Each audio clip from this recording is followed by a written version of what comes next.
All right, along with the review of this SP50, what we're going to talk about a little bit today is this warning that comes with the knife. It says, caution, cutting hazard, sharp blades, improper uses, chiseling, ice picking, prying, applying force onto the back of the blade, i.e. what most people call batoning, or actually wood splitting. But it goes on, and it says, or contact may result in injury. Always keep blades away from fingers and body. Do not use if damaged or blade is loose, or apply pressure on back of blade. They went out of their way to say it twice not to do it.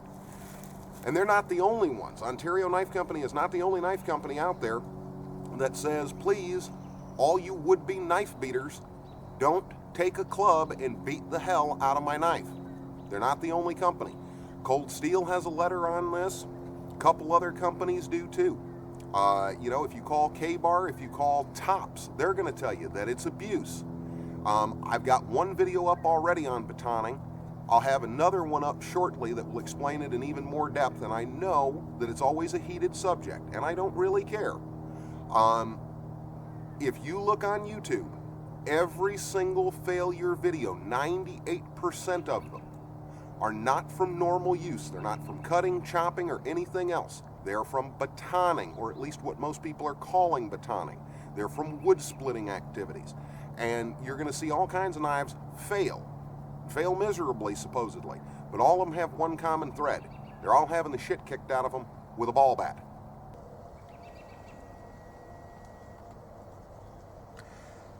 I'm Mike with the School of Self-Reliance. We're back again. One more blade review here. I'm going to do a couple more of them.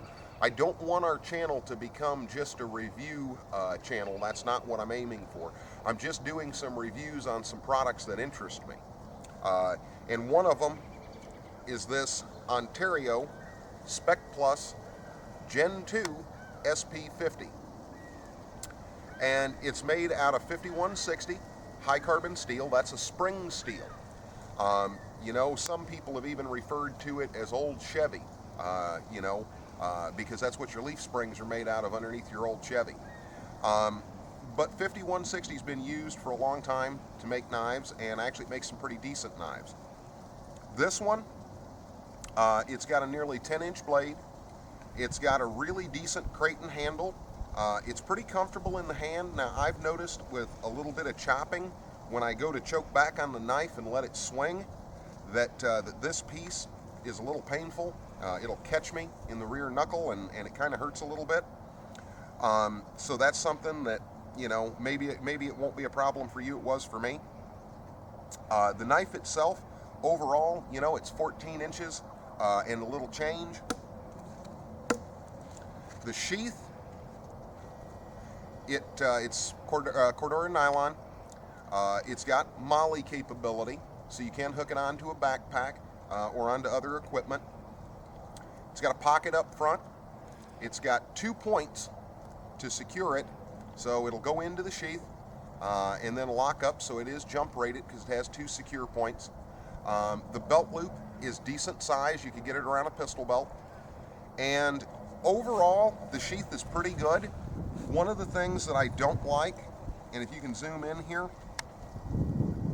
with any of these sheaths, they never have a wide enough opening. When you're trying to put the knife away, you're hunting to get it to go into the slot. I prefer sheaths that are flared out so that it has a funnel for the blade to go into, and this doesn't have that. But overall, this is not a bad sheath. It's fairly utilitarian. It'll do a good job for you. So not bad for the money. They put more of the money into the knife than they did into the sheath, and that's okay. What we're going to do next is we're going to go and chop with this a little bit, some realistic chopping. One of the things I will say is that this knife did come sharp out of the box, but it only came, in my opinion, reasonably sharp. It didn't come with the greatest factory edge, and as I've been using it, I have not sharpened it.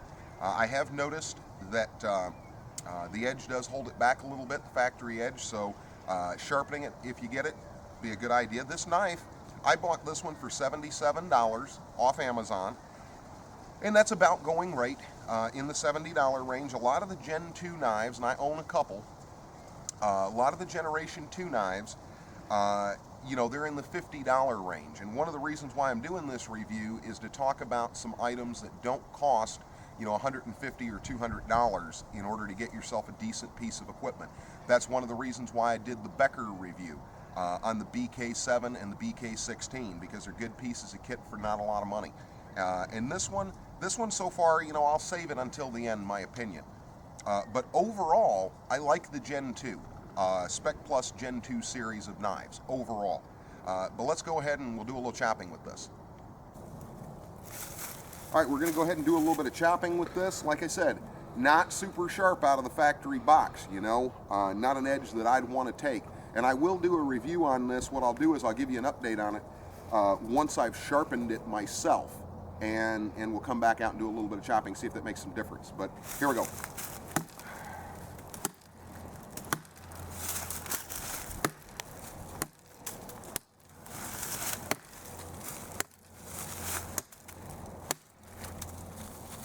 Okay, overall, that's not bad. Pretty decent. The wood is green, but not terrible.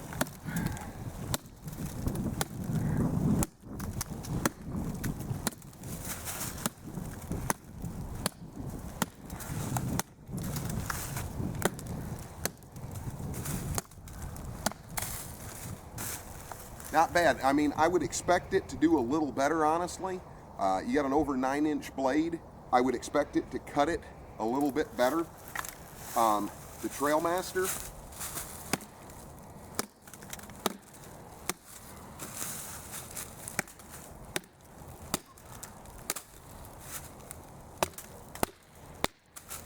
you know, you can clearly see it cuts a little better. Actually, a lot better. But part of that also may be the sharpening. When you pop it in, you know, it sinks pretty deep, but overall, I don't think it really chops quite as well as I would have expected it to. It doesn't seem to have as much forward momentum, a little bit of forward balance where, you know, you have more blade heft going forward. It's not bad. It's not bad. It's pretty good. But I'll sharpen it up and we'll try it again, and I'll let you know in another video how it does. All right, we're going to feather some wood with the Ontario SP50. See if it'll do it. And as you can see, doesn't really want to do the business. Part of that is the edge that we talked about before. It needs a sharpening. However, me and my cameraman were just talking and looking this knife over, and I saw something, we both did, on this knife that I've never seen on another Ontario Spec-Plus product. And I'm going to have my cameraman come over and we're going to zoom in on this a little bit. We're going to see if you can't see it. I don't know if you can see, but the blade is not ground right. It's actually ground more on one side than on the other. It's really noticeable at the tip.